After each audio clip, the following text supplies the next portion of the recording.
Hey, what's up everybody? Welcome back to Arbitrary 20. In this video we're going to be trying to make a pacifist character that's actually powerful, which sounds like a bit of a paradox, but I think it is doable. This character is going to be a wizard warlock multiclass that's going to try to just completely avoid combats by using enchantment and illusion spells. And I know that plan will inevitably fail many times, so we'll have some good control spells to use in combat as well. So starting off with the race, we're going to be going with Rock Gnome. The Tinker feature could give us some additional options to use for tricking our enemies. And the other nice thing about this race is it already boosts intelligence and con, so we don't need to change the ability scores with something like the optional rule in Tasha's. And for our ability scores, assuming point buy, we'll have a strength of 8, a dexterity of 14, a constitution of 13 plus 1 from a race for a total of 14, an intelligence of 15 plus 2 from a race for a total of 17, a wisdom of 9, and a charisma of 13. And then if you're rolling for ability scores, I would prioritize intelligence first, constitution second, dexterity third, and then make sure you have at least a 13 in charisma for multiclassing. And then for our ideal equipment, we're just going to want half plate, a shield, and an arcane focus. If you can't start with the half plate, just get the best armor you can and then work up to it over the course of your campaign. And then on to levels 1 and 2, we're going to be taking 2 levels of warlock. For our otherworldly patron, we're going to be going with hexblade. I know it's a little weird for a pacifist build, but we're literally just here for the medium armor and shield proficiency from hex warrior. Having shield on the expanded spell list is nice as well though. And then for our spells from warlock, for cantrips, I would pick up minor illusion and blade ward. Minor illusion lets us make an image or a sound all within a 5-foot cube, and then blade ward will give us resistance to bludgeoning, piercing, and slashing damage for the round, which will be nice in combats where we're expecting to take those damage types. And then for first level spells, I would pick up shield and expeditious retreat. Shield being one of the best first level reaction spells, and expeditious retreat if we need to make an expeditious retreat. And then for our eldritch invocations, this is the main reason we're taking these 2 levels of warlock. We're going to pick up Mask of Many Faces and Misty Visions. These invocations give us 2 great first level illusion spells, Silent Image and Disguise Self at will. And then from here on out all the way up to level 20, we're just going to be going wizard all the way. We're going to go over things a little bit out of order here. First, I want to go over the arcane tradition.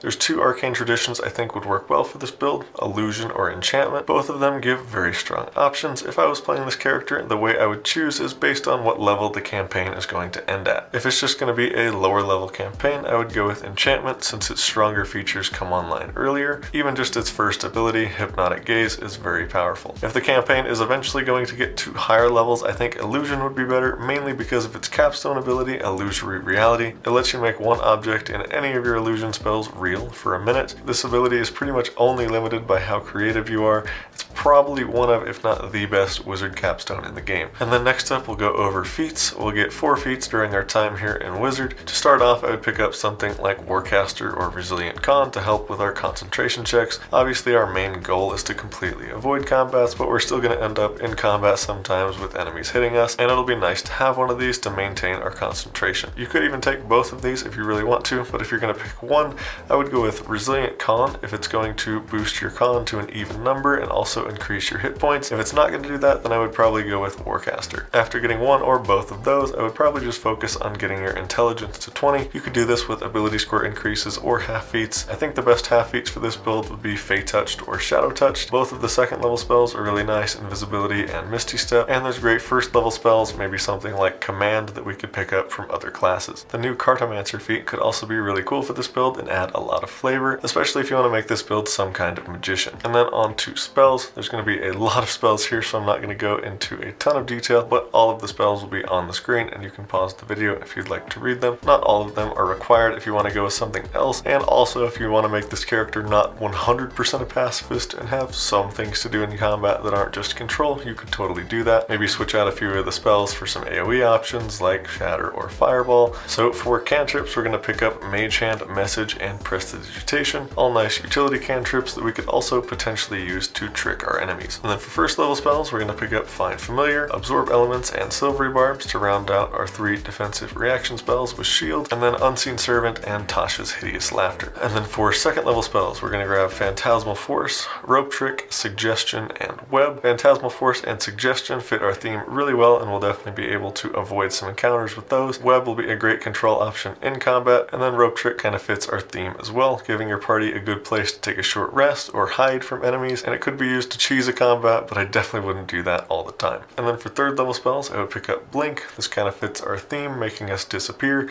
Pick up Hypnotic Pattern or Fear for a good third level control spell, and then Tiny Servant and Tongues for utility and potentially helping us trick our enemies. And then for fourth level spells, I would go with Dimension Door, Leomund's Secret Chest, and Polymorph. For fifth level spells, I would grab Mislead, Scrying, Seeming, and Wall of Force. Mislead and Seeming are both very strong fifth level illusion options that fit our theme really well. We can use Scrying to spy on some of our enemies, and then Wall of Force is just another great control option. And then at sixth level, we'll grab Mass Suggestion and Programmed Illusion, two awesome spells that fit our theme really well. And then at seventh level, we'll grab Mirage Arcane, Force Cage, and Project Image. Force Cage is just another great control spell, and then Mirage Arcane and Project Image are great illusion spells. Mirage Arcane being a very strong large-scale illusion spell. You'll need some time to set it up, but you can change a very large spot of terrain to pretty much whatever you want. And then Project Image lets you pretty much just summon a copy of yourself that you can walk around as and even talk through. And then for 8th level spells, there's not really any that fit our build here. You can just pick whichever ones you'd like. And then for 9th level, I would go with Wish,